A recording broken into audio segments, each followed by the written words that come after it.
Hello everyone, I hope you are doing well. This is Ankit for Parisha classes. Today we can talk about B.Ed first year 2024 सिलेबस। जी हाँ guys, जैसे कि आप सभी लोग काफ़ी लंबे टाइम से वेट कर रहे थे कि सर B.Ed फर्स्ट ईयर का 2024 का सिलेबस क्या रहने वाले हैं, कौन कौन से सब्जेक्ट्स हैं, इन सारी चीज़ों के बारे में आप बता दीजिए।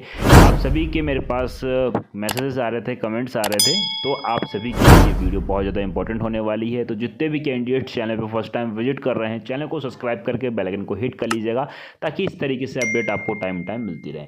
इसी के साथ साथ आपको यहाँ पे फर्स्ट ऑफ ऑल बता दूं कि अभी तक आप लोगों ने व्हाट्सएप ग्रुप, व्हाट्सएप चैनल, साथ ही साथ टेलीग्राम चैनल और फेसबुक पेज को ज्वाइन नहीं किया है, तो जल्दी से जाइए ज्वाइन कर लीजिएगा, क्योंकि फ्री ऑफ कंटेंट जो भी है वो सारा का सारा आपको यहाँ पे अवेलेबल करवा दिया जाता है, और सारा का सारा पहले से अवेलेबल है, जाके आप चेकआउट कर सकते हैं। और पर्सनली कोई डाउट या कोई क्वेरी हुआ करे तो इंस्टाग्राम पे फॉलो कर लीजिएगा, वहाँ से पर्सनली मेरे से बात कर सकते हैं। अदरवाइज़ टीम आपकी हेल्प करने के लिए हमेशा रेडी रहती है।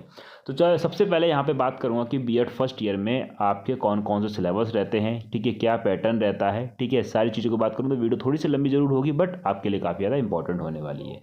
चलिए फिर चीज़ों को देख लेते हैं और स्टार्ट करते हैं।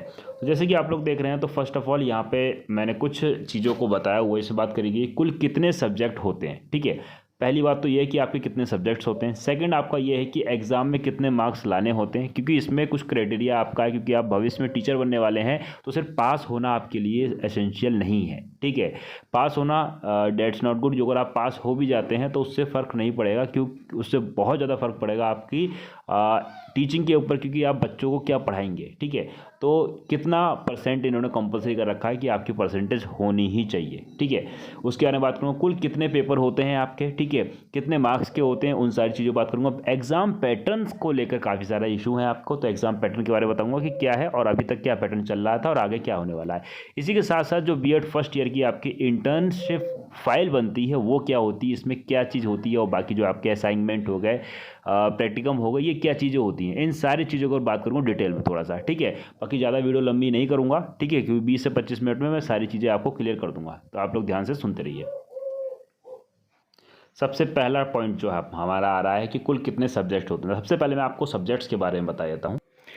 तो गाइज जैसे कि आप लोग देख रहे हैं यहाँ, तो गाइस यहाँ पे मैं आपको बता दूं, पहला सब्जेक्ट आपका जो पहला पेपर कोड होता है BD 101 बाल अवस्था अभिवृद्धि, जिसको हम लोग हिंदी बोलते हैं, इंग्लिश में आपका जो आता है चाइल्डहुड एंड ग्रोइंग अप। ठीक है, इसके बाद में सेकंड पेपर की बात करते हैं, BD 102 पेपर कोड, और सेकंड पेपर आपका होता है कंटेम्प्रेरी इंडिया एंड एजुकेशन। ठीक है, देन आगे बात करते हैं थर्ड पेपर की। थर्ड पेपर आपका होता है BD 103, ये आपका पेपर कोड हो जाता है अधिगम एवं शिक्षण। ठीक है, इसको बोलते हैं लर्निंग एंड टीचिंग। तो गाइस यहाँ पे मैं आपको बता दूं कि ये जो 3 सब्जेक्ट आपके होते हैं, ये टोटल जो है आपके सबसे स्कोरिंग रहता है, वो स्कोरिंग इस वजह से रहता है क्योंकि यहाँ पे आपके ये 100 मार्क्स के टोटल होते हैं। ठीक है, 100 मार्क्स के टोटल होते हैं, कहने का मतलब यहाँ पे मेरा ये है कि टोटल यहाँ पे आपका ये 100 मार्क्स का रहता है। ठीक है, और उसके बाद में आपके इंटरनल की जो अगर बात करते हैं, ठीक है, तो 20 नंबर के जो रहता है इसमें, वो आपका इंटरनल असेसमेंट रहता है। ओके, तो ये आपके 100 मार्क्स हो जाते हैं। टोटल जो है ये आपका 100 नंबर का पेपर होता है, बाकी इसमें 20 नंबर का आपका इंटरनल का रहता है। ठीक है, तो ये मैंने आपको बता दिए 3 सब्जेक्ट। फोर्थ सब्जेक्ट की बात करते हैं BD 104। ठीक है, जिसको बोलते हैं लैंग्वेज अक्रॉस द करिकुलम। ठीक है, तो लैंग्वेज अक्रॉस द करिकुलम या हिंदी बोल देते हैं पाठ्यक्रम में भाषा। ठीक है, तो ये आपका होता है कितने का, ये आपका टोटल होता है 50 मार्क्स का।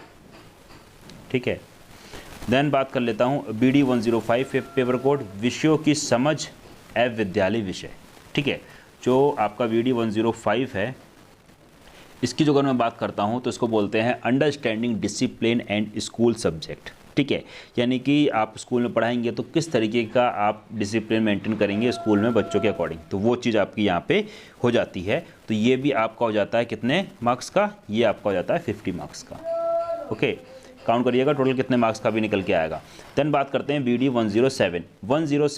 ठीक है, जो कि आपका एक होता है इससे पहले BD 106 जो कि ऑप्शनल होता है, उसके मैं डिटेल में बात करूँ कि उसमें सबके सब्जेक्ट्स अलग होते हैं, क्योंकि जो जिस तरीके से जिस स्ट्रीम से आप लोग ग्रेजुएशन करके आए हो, BD 106 की जो अगर बात करता हूँ तो वो स्ट्रीम उसके अकॉर्डिंग आपके, यानी जिसको ऑप्शनल पेपर बोल देते हैं हम लोग, क्योंकि आप अपने अकॉर्डिंग यहाँ पे चूज़ करते हैं। जैसे आप साइंस साइड से हैं, आर्ट साइड से हैं, ठीक है, या कॉमर्स से है आपके पास, ठीक है, या फिर कह सकता हूँ एग्रीकल्चर से कोई बच्चा या बीटेक करके कोई बीएड कर रहा है, ठीक है, तो उसके अकॉर्डिंग वहाँ पे सब्जेक्ट्स सेलेक्टेड होते हैं।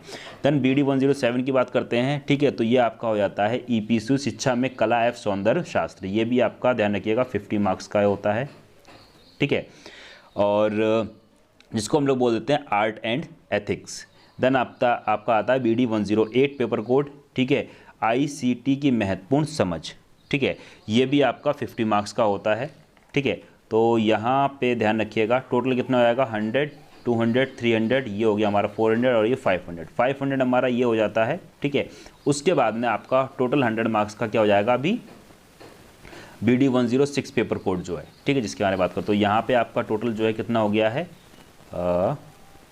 ये आपका हो गया यहाँ पे 500, ठीक है, तो ये 500 मार्क्स टोटल हो गए आपके यहाँ पे। देन बात कर लेता हूँ, ये आपका आता है BD 106, ठीक है, ये सबके ऑप्शनल रहता है टोटल, ठीक है, तो यहाँ पे थोड़ा सा मैं ऊपर लिख देता हूँ ताकि आपको याद रहे कि 500 आपके ये हो गए, ठीक है, जो पिछले स्लाइड पे हमने देख लिया।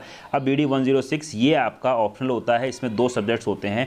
अब जैसे मैं बात कर लेता हूँ, जो अगर आप साइंस साइड से हैं, ठीक है, साइंस साइड से हैं, देन आपका BD 106 साइंस साइड में भी जैसे मान लो आपके पास फिजिक्स केमिस्ट्री थी, ठीक है, सभी कंपलसरी होती है, बाकी कुछ लोग बायो के होंगे, कुछ लोग मैथ्स के होंगे, ठीक है, जो अगर फिजिक्स केमिस्ट्री है तो आपका BD 106A कह सकते हैं बायो और मैथ दोनों का सेम रहने वाला है। उसके बाद में BD 106B की बात करें, जो अगर आपके पास बायो है, ठीक है, तो आपका ये दोनों कॉम्बिनेशन बनता है, ठीक है, कौन सा, ये दोनों आपका कॉम्बिनेशन बनेगा। यही जो अगर आपके पास मैथ है, देन BD 106A और C ये आपका कॉम्बिनेशन बनेगा साइंस साइड वालों को जिन्होंने BSc करी हुई है। इसके साथ साथ जो आर्ट साइड से हैं, ठीक है, उनका किस तरीके से रहता है, जो भी आपके पास आप जैसे मान लो BA करे हुए हैं, तो BA में आपके पास जो भी सब्जेक्ट्स रहते हैं फाइनल ईयर तक, ठीक है, उसमें से कोई से भी 2 सब्जेक्ट आप ले सकते हैं अपने चॉइस के अकॉर्डिंग, ठीक है। देन आपका जैसे BD 106D हो गया, जो कि हिंदी शिक्षण हो गया, संस्कृत शिक्षण हो गया, ठीक है, ऐसे BD 106E टीचिंग एजुकेशन होगा। अब इन तीनों में से कोई एक सब्जेक्ट लेंगे, बाकी इनमें से आपको एक लेंगे, ठीक है, तो इस तरीके से जैसे मान लो ये और ये कॉम्बिनेशन बन गया, या संस्कृत किसी ने ले ली, उसके बाद में फिर ये यहाँ पे सामाजिक विज्ञान और शिक्षण ले लिया, यानी कि इतिहास और नागरिक शास्त्र आपका बन गया। तो इस तरीके से कॉम्बिनेशन आपका बनेगा, ठीक है, जो भी आपके ग्रेजुएशन सब्जेक्ट्स हैं। तो यहाँ पे ध्यान रखिए BD 106 ये आपका टोटल हो जाता है 100 मार्क्स का, ठीक है, यानी कि अब थोड़ा सा कन्फ्यूज़न हुई होगी आपको। तो यहाँ पे जैसे मान लो एक आपका सब्जेक्ट A है, BD 106A, एक आपका BD 106B, तो 50 मार्क्स का आपका ये पेपर होगा, 50 मार्क्स का आपका ये पेपर होगा, दोनों के दोनों आपके कितने 50 मार्क्स के पेपर होते हैं, 50 + 50, देन आपको हो जाते हैं ये 100, ओके। और एक चीज़ का और ध्यान रखिएगा, ये दोनों पेपर आपका एक ही दिन में होते हैं और 1.5 घंटे के पेपर होते हैं ये, इस चीज़ का ध्यान रखिएगा, ओके। तो देन यहाँ पे हो जाता है टोटल आपका 600। बाकी अभी मैं जो आपका ऑफिशियली सिलेबस है उसको भी दिखा दूंगा, बता दूंगा, ठीक है। तो ये हो गया 600। अब 50 मार्क्स का आपका जैसे मैंने स्टार्टिंग में बताया था, क्या इंटरनल जो मार्क्स होते हैं वो चीज़ आपके यहाँ पे हो जाते हैं, जिसको हम लोग इंटर्नशिप बोल देते हैं, इंटर्नशिप, ठीक है। तो टोटल आपका हो जाएगा 650। तो BEd फर्स्ट ईयर में टोटल आपके 650 मार्क्स होता है, जिसमें से आपको कंपलसरी होता है कितने 45% मार्क्स लाना, ठीक है। यहाँ पे एक चीज़ और बता दूँ, 45% आपके टोटल, यानी कि 650 में से 45% आपके आना कंपलसरी होते हैं, इस चीज़ का खासकर ध्यान रखिएगा, ठीक है। यानी कि कह सकते हैं 655 का 45% आपका 293 होता है, कितना होता है 293। तो इतना लाना तो आपको कंपलसरी होता है। तो यहाँ से कुछ क्वेश्चन आपके क्लियर हो गए होंगे, ठीक है। जैसे 650 मार्क्स का आपका टोटल होता है, जिसमें से आपको 293 मार्क्स लाना कंपलसरी होता है। इससे कम जो अगर आपके आएंगे टोटल तो आप फेल हो जाएंगे, ठीक है, प्रमोट नहीं किए जाते हैं, ओके। और इसी के साथ कुछ चीज़ें और हैं जिसको मैं आपको बता दूं। तो फ्रेंड्स यहाँ से कुछ चीज़ें स्पष्ट हो गई होंगी आपको। फर्स्ट ऑफ ऑल मैं कह सकता हूँ कि कितने सब्जेक्ट होते हैं क्लियर हो गए। एग्ज़ाम में कितने मार्क्स लाना कंपलसरी होता है, तो ये भी मैंने कंपलसरी कर दिया, यानी कि 293 मार्क्स आपके आना कंपलसरी होते हैं, यानी कि 45% आना कंपलसरी होती है इसमें। ठीक है, कुल कितने पेपर होते हैं, ठीक है, तो सब्जेक्ट्स मैंने आपको बता दिए टोटल। ठीक है, टोटल आपके 7 सब्जेक्ट 8 होते हैं। ठीक है, लेकिन एग्ज़ाम भी आपके 8 होते हैं, लेकिन 7 डेज़ में होता है। जो आपका ऑप्शनल सब्जेक्ट था BD 106 वो एक ही दिन में होता है, मैंने आपको बताया। ठीक है, तो इसमें कुल कितने पेपर होंगे आपके, ध्यान रखिएगा, आपके 8 पेपर होते हैं। ओके, तो ये भी क्वेश्चन आपका। एग्ज़ाम पैटर्न क्या रहेगा, तो गाइस अभी तक जो आपका एग्ज़ाम पैटर्न चल रहा था वो आपका MCQ बेस चल रहा था। कैसा? MCQ base. एग्ज़ाम पैटर्न की जो अगर मैं बात करता हूँ, ठीक है, एग्ज़ाम पैटर्न की, ठीक है, तो ध्यान रखिएगा एग्जाम पैटर्न अभी तक आपका MCQ बेस चल रहा था। ठीक है, अब आगे क्या होगा, जैसे कोई ऑफिशियल नोटिस आएगा तो अभी आप लोग प्रिपरेशन जो है वो आप दोनों में करिए, MCQ बेस भी करिए और अपना रिटर्न पे भी करिए, क्योंकि हो सकता है नई एजुकेशन पॉलिसी के अकॉर्डिंग ये लोग काफ़ी सारी चीज़ें चेंजेस करने को हैं। ठीक है, क्योंकि MCQ इन्होंने जो लाया था वो कोविड के वजह से लेकर आए थे। ठीक है, और सेशन डिले चल रहा था, सेशन अभी भी डिले चल रहा है, तो सेशन को टाइम पे लाने के लिए MCQ करा गया था, क्योंकि कॉपी चेक करने में टाइम लगता है और MCQ क्या रहता है कि कंप्यूटर द्वारा कॉपी जल्दी चेक हो जाता है, रिजल्ट जल्दी है, ताकि सेशन टाइम पे हो जाए। ठीक है, तो इस वजह से किया। अब पिछले 2 साल से कंटिन्यू यही चल रहा है, यानी कि जो आपका 2023 से 22 से 23 से 24 का जो आप बैच था, ठीक है, वो टोटल कंप्लीट निकल के गया है MCQ बेस पे। अब ये बैच देखते हैं, यानी कि नया बैच, यानी जो लोग B.Ed फर्स्ट ईयर में हैं इस साल, ठीक है, तो इनके लिए क्या अपडेट है वो आपको टाइम टू टाइम अपडेट कर दिया जाएगी। लेकिन अभी आप लोग अपनी तैयारी जो है वो MCQ, ठीक है, और प्लस डिस्क्रिप्टिव, यानी कि दोनों बेस पे करते हुए चलिए। ठीक है, तो यहाँ से ये भी चीज़ क्लियर हो गई आपकी। देन बात करते हैं आपकी इंटर्नशिप। अब ये इंटर्नशिप क्या है, ठीक है, तो देखिए इंटर्नशिप का मतलब ये होता है कि आपको 30 to 45 डेज़ की एक इंटर्नशिप कराई जाती है। इंटर्नशिप मतलब आपको एक टीचिंग कराई जाती है। ठीक है, टीचिंग वो आपकी किसी भी कॉलेज में होती है। ठीक है, उस कॉलेज में आप लोग बाकायदा लेसन प्लान वगैरह क्रिएट करते हैं और पूरे 1 महीने तक कंटिन्यू पढ़ाते हैं। जिस तरीके से आप पढ़ाएंगे वो सारी की सारी चीज़ें वहाँ पे बताई जाती हैं। ठीक है, और उसी की एक पूरी आपकी फ़ाइल या कह सकता हूँ एक पूरी कॉपी बनती है, हमारी A4 साइज़ की पूरी कॉपी होती है।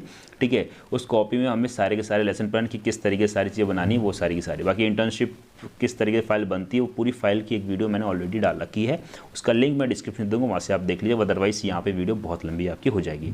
अब ऑफिशियली जो सिलेबस है उसको भी थोड़ा सा फास्ट फॉरवर्ड करके देख लेते हैं। तो देख रहे हैं, ठीक है, ये आपका ऑफिशियली सिलेबस है जिसमें सारी चीज़ें दी हुई है, एक तरीके पूरा पैटर्न है, स्ट्रक्चर पूरा दिया हुआ है इसमें। ठीक है, और यहाँ पर आपको कुछ चीज़ें बता दूँ क्योंकि बहुत से बच्चों के कन्फ्यूजन रहता है। Syllabus structure for the bachelor of education B.Ed academic session 2015 and 17, मैंने कहा था जो लास्ट तक वॉच करेगा। अब यहाँ पे 15 एंड 17 यानी कि 2015 से लेकर 17 तक अभी सिलेबस में कोई भी चेंजेस नहीं किया गया, इस वजह से वही सिलेबस अभी भी चल रहा है, इस वजह से वो चीज़ यहाँ पर लिखी हुई है। ठीक है, इसी पैटर्न पे सारी की सारी चीज़ें हैं। ठीक है, आपका ये 2 साल का प्रोग्राम है, आप सभी को मालूम है। ठीक है, और फर्स्ट ईयर की जो अगर बात करते हैं, फर्स्ट ईयर में किस तरीके से चीज़ों को इन्होंने डिस्ट्रीब्यूट किया है वो चीज़ यहाँ पे मेंशन करी हुई है। और इसकी PDF जो है वो आपको कहाँ से मिलेगी, आप ऑफिशियली वेबसाइट पे जाके डाउनलोड कर सकते हैं। अदरवाइज़ ये PDF जो है वो मैंने अब अपने व्हाट्सएप ग्रुप, व्हाट्सएप चैनल, साथ ही साथ टेलीग्राम ग्रुप, फेसबुक पेज फिर अवेलेबल करवा रखी है, वहाँ से जाके आप लोग डाउनलोड कर सकते हैं, वहाँ से आपको ये चीज़ मिल जाएगी। ठीक है,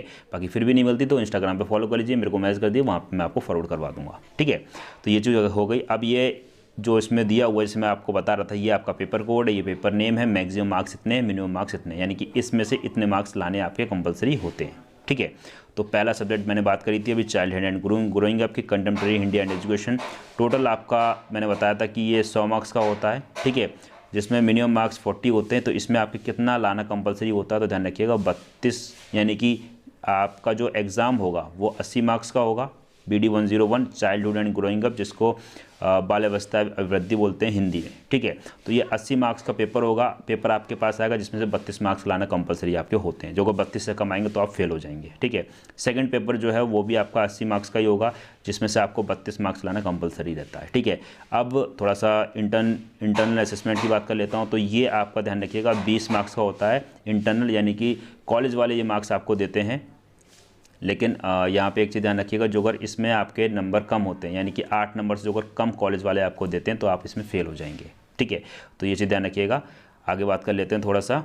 देन तीसरे सब्जेक्ट की बात करें, ये 3 पेपर आपके टोटल 100 मार्क्स के होते हैं, ठीक है, जिसमें मैंने बताया कि third paper learning and teaching BD 103 जो पेपर कोड है, ये भी आपका 80 मार्क्स का होगा, जिसमें आपको 32 मार्क्स लाना कंपलसरी होता है, ठीक है। अब एक चीज़ ध्यान रखिएगा, ये फर्स्ट सेकंड थर्ड ये 3 पेपर ही आपकी परसेंटेज ग्रो करते हैं, क्योंकि यही 3 पेपर जो हैं वो आपके ज़्यादा मार्क्स के, ठीक है। तो यानी इतना लाना कंपलसरी, यानी कि 80 में से जो को सोचिए 32 लाना तो कंपलसरी है ही, ठीक है। बाकी आराम से आ जाता है, जो आप आराम से पढ़ेंगे तो आराम से आ जाएगा, ठीक है। अब यहाँ पे यही सब्जेक्ट्स आपकी स्कोरिंग करते हैं वो 80 में से मैं कह रहा हूँ, जो अगर 60-65 जो अगर मार्क्स सब में आ जाते हैं तो अच्छी खासी परसेंटेज आपकी यही 3 सब्जेक्ट बनाते हैं। तो इन 3 सब्जेक्ट पर ज़्यादा फोकस करिएगा, ठीक है। ये मेरा कहने का मेन मोटिव है। देन बात करते हैं BD 104 जो कि आपकी लैंग्वेज अक्रॉस द करिकुलम है, ठीक है।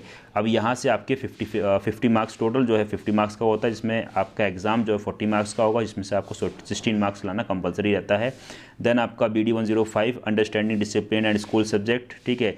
ये 40 मार्क्स का एग्जाम होता है, इंटरनल होता है, यानी कि एग्जाम देंगे 16 मार्क्स लाने कंपलसरी। उसके आने जो आपका ऑप्शनल सब्जेक्ट की बात कर रहे थे हम लोग, ठीक है, BD 106 pedagogy of school subject, जिसमें आपकी स्ट्रीम के अकॉर्डिंग आप अपने सब्जेक्ट चूज़ करते हैं, ठीक है।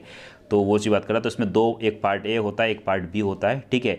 आप साइंस साइड से हैं, ठीक है, जैसे मैंने अभी सारी चीज़ को डिटेल में बताया, वहाँ से वही चीज़ है यहाँ पे भी, ठीक है। तो पार्ट 1 पार्ट 2 ये दोनों पेपर आपके एक ही दिन में होते हैं, लेकिन 50-50 मार्क्स के होते हैं। टोटल आपका ये 100 मार्क्स का, यानी कि 100 मार्क्स का आपके 2 पेपर होते हैं इसमें, ठीक है। एक पेपर आपका 50 मार्क्स का होता है, 50 मार्क्स में से आपको 20 मार्क्स लाना इसमें कंपलसरी होता है। तो इस चीज़ का खासकर थोड़ा सा ध्यान रखिएगा, ओके। तो ये आपका हो गया optional subject BD 106 pedagogy of school subject. Then आता है BD 107 आर्ट एंड एथिक्स, ठीक है। तो ये आपका इंटरनल जो है 40 मार्क्स का होता है, इसमें 16 मार्क्स लाना कंपलसरी होते हैं। देन आपका आता है क्रिटिकल अंडरस्टैंडिंग ऑफ ICT, ठीक है, जिसमें 40 मार्क्स का इंटरनल होता है और 16 मार्क्स लाना कंपलसरी होता है। बाकी 10 मार्क्स का आपका इंटरनल रहता है, असेसमेंट रहता है, प्रोजेक्ट वगैरह जो आप लोग बनाएंगे, जिसमें से 4 मार्क्स लाने कंपलसरी होते हैं। सेम दोनों, इसमें भी वही चीज़ है, उसमें भी वही चीज़ है, ओके। इसके बाद में जैसे मैंने बताया इंटर्नशिप, ठीक है। इंटर्नशिप आपकी 30 से 45 दिन की होती है, जो कि कॉलेज वाले आपके लगाते हैं, ठीक है, जिसमें जो 50 मार्क्स का होता है इसमें 25 मार्क्स लाना कंपलसरी होता है। यानी कॉलेज वाले जो अगर 25 मार्क्स से आपको कम देंगे तो आप फेल हो जाएंगे, और देन आपका पूरा ईयर रिपीट करना पड़ेगा, ठीक है। बाकी ऐसा होता नहीं है, जो अगर आप अच्छे से आपने अपनी इंटर्नशिप दी तो 50 आउट ऑफ 50 मिलते हैं। बाकी मान के चलिए 40+ तो सभी को दे ही देते हैं टीचर्स, ठीक है। क्योंकि ये जहाँ आप टीचिंग करते हैं वहाँ के टीचर आपको बाकायदा लिख कर देंगे कि हम आपको इतने मार्क्स दे रहे हैं, उसके अंदर ये चीज़ आप कॉलेज में दिखाते हैं, देन कॉलेज, और यहाँ पे आपका ये हो जाता है फर्स्ट ईयर कंप्लीट, ठीक है। तो टोटल 650 मार्क्स का होता है, जिसमें 265 मार्क्स लाना आपको कंपलसरी होते हैं। इसके बाद में शुरू होता है आपका BEd सेकेंड ईयर। जब आप सेकेंड ईयर में आएंगे तब मैं इसके बारे में बताऊँगा, अदरवाइज़ वीडियो हमारी बहुत लंबी हो जाएगी, ठीक है। और चलिए फिर गाइस मिलते हैं नेक्स्ट वीडियो में। उम्मीद करता हूँ वीडियो आपको पसंद आई होगी, सारे के सारे डाउट क्लियर हो गए होंगे। बाकी फिर भी कोई डाउट या कोई क्वेरी बस कमेंट कर दीजिएगा, वहाँ से आपको रिप्लाई कर दिया जाएगा। मिलते हैं गाइस नेक्स्ट वीडियो में, तब तक के लिए thanks for watching, have a nice day, जय हिंद जय Bharat, love you to my dear friends, thank you so much all of you, take care and